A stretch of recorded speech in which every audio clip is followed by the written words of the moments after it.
जय हिंद दोस्तों, current tax prime के ऑनलाइन प्लेटफॉर्म पर मैं ब्रजेश सर आपका हार्दिक स्वागत करता हूं। दोस्तों, आज 7 जनवरी है। 7 जनवरी के जितने भी इंपॉर्टेंट क्वेश्चन हो सकते हैं मैं उन पर फोकस करूंगा। पहले भारत के इतिहास और विश्व के इतिहास में 7 जनवरी का क्या इंपॉर्टेंस है उसको देख लेते हैं, फिर करंट अफेयर के क्वेश्चन देखेंगे। 7 जनवरी 1904 को भारत में पहला रेडियो ट्रांसमिशन प्रयोग के तौर पर शुरू किया गया। 7 जनवरी 1914 को महात्मा गांधी ने दक्षिण अफ्रीका से भारत लौटने की तैयारी शुरू की। 7 जनवरी 1963 को भारत ने पहली बार रॉकेट लॉन्चिंग सुविधा पर औपचारिक रूप से काम शुरू किया। 7 जनवरी 2004 को भारत ने डिजिटल गवर्नेंस से जुड़े शुरुआती पायलट प्रोजेक्ट पर काम शुरू किए। विश्व में देख लेते हैं। 7 जनवरी 1610 में गैलीलियो गैलीली ने बृहस्पति के 4 बड़े चंद्रमा खोजे।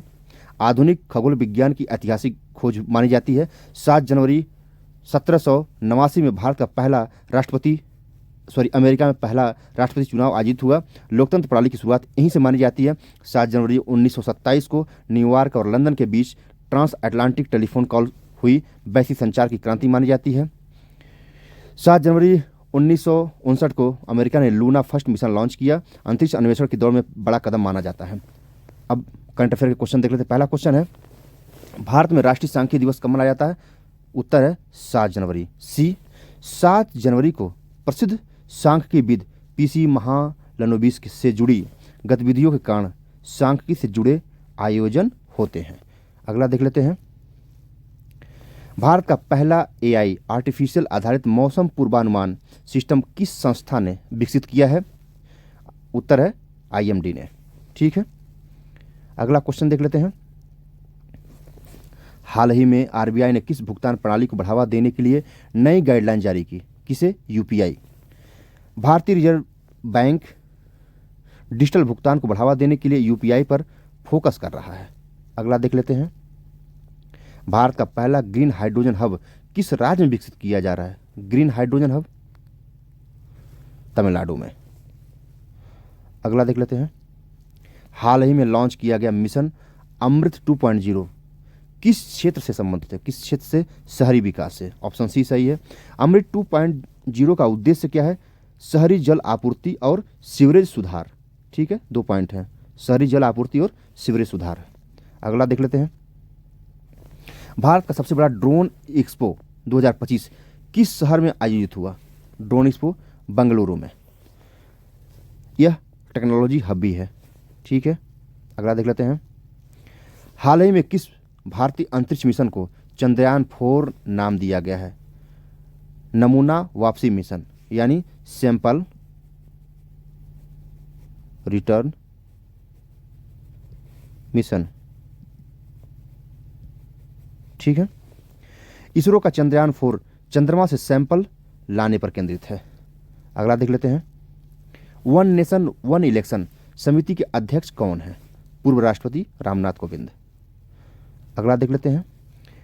भारत की पहली डिजिटल जनगणना किस वर्ष प्रस्तावित है? 2026 में। ठीक है, अगला देख लेते हैं। अगला क्वेश्चन है, हाल ही में डब्ल्यूएचओ ने किस महामारी को वैश्विक निगरानी सूची में रखा है? एंटी माइक्रोबियल रेजिस्टेंस, एएमआर, इसको बोलते हैं एंटी माइक्रोबियल रेजिस्टेंस। विश्व स्वास्थ्य संगठन ने एएमआर को वैश्विक खतरा माना है, जैसे पहले कोरोना को माना था।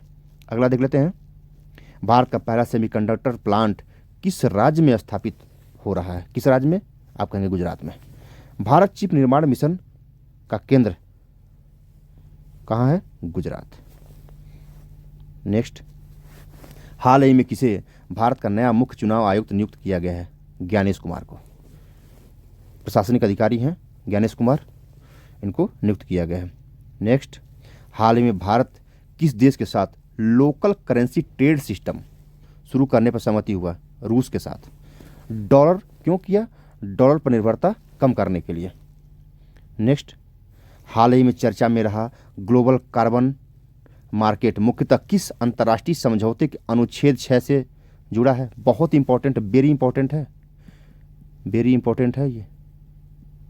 ठीक है, इसको नोट कर लीजिएगा कि ग्लोबल कार्बन मार्केट मुख्यतः किस अंतर्राष्ट्रीय समझौते की अनुच्छेद 6 से जुड़ा है? पेरिस समझौता। नेक्स्ट, भारत में प्रस्तावित इंडियन कार्बन मार्केट आईसीएम का नियामक कौन होगा? Bureau of energy efficiency, bureau of energy efficiency. अगला देख लेते हैं। हाल ही में नेशनल क्वांटम मिशन किस मंत्रालय के अंतर्गत लागू किया जा रहा है? नेशनल क्वांटम मिशन विज्ञान और प्रौद्योगिकी मंत्रालय के अंतर्गत। भारत की पहली डिजिटल सेंसस किस तकनीक पर आधारित होगी? डिजिटल सेंसस, जो डिजिटल जनगणना की जाएगी, मोबाइल ऐप और self numeration plus mobile app पर आधारित होगा। ठीक है, डेटा संग्रह मोबाइल ऐप और डिजिटल प्लेटफॉर्म से होगा। अगला देख लेते हैं। हाल ही में चर्चा में रहा EMR एंटीमाइक्रोबियल रेजिस्टेंस मुख्य रूप से किस बीमारी से संबंधित है? एंटीबायोटिक का प्रभावहीन हो जाना, एक साइलेंट बीमारी मानी गई है। अगला देख लेते हैं। भारत का पहला ग्रीन हाइड्रोजन हब विकसित करने का प्रमुख उद्देश्य क्या है? नेट जीरो लक्ष्य। नेट जीरो लक्ष्य क्या है? ग्रीन हाइड्रोजन भारत के नेट जीरो 2070 लक्ष्य से जुड़ा है। नेक्स्ट, भारत में सेमीकंडक्टर मिशन का मुख्य रणनीतिक उद्देश्य क्या है? सेमीकंडक्टर क्यों बनाया जा रहा है? सप्लाई चेन में आत्मनिर्भरता, यानी दूसरे पर जो डिपेंडेंसी है वो कम किया जा सकते हैं।